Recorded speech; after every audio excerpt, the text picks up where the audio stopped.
Vioro he yoro kauma puerara. Gele patarina wenena. Makoi wariveria.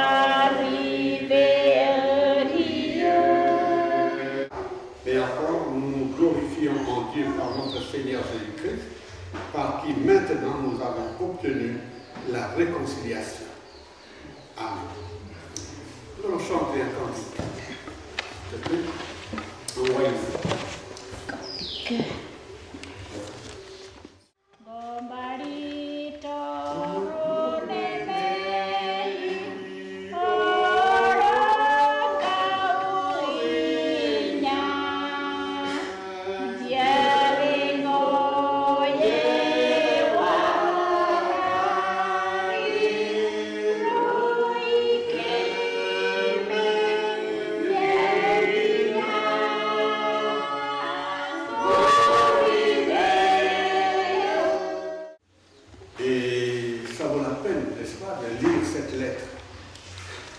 Ça m'étonnerait que si quelqu'un parmi vous a reçu une lettre d'un ami ou d'une amie, il l'ouvre et puis lit un peu l'entier, puis après,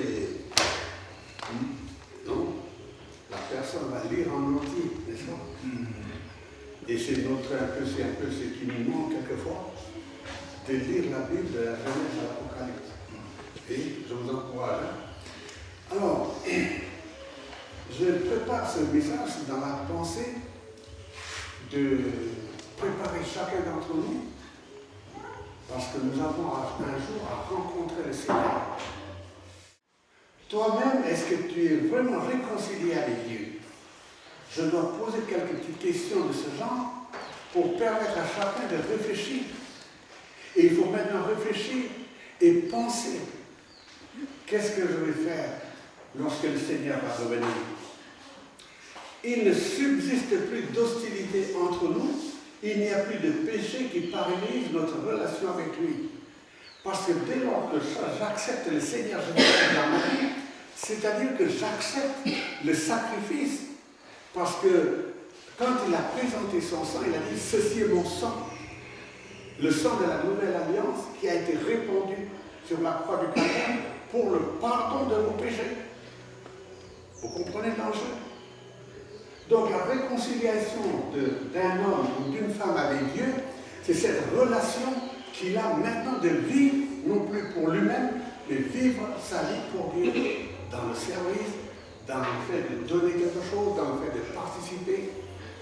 La communion fraternelle, c'est aussi un des éléments très importants qui marque en quelque sorte cette relation que tu as tissée avec Dieu.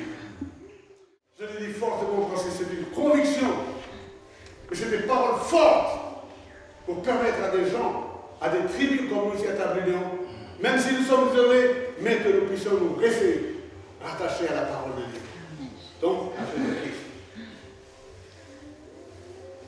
Quelle parole merveilleuse. Dieu règne. S'il a régné sur l'histoire, il règne maintenant. Et son règne continuera avec toi demain dans l'éternité, dans la mesure où tu acceptes le Seigneur Jésus-Christ dans ta vie.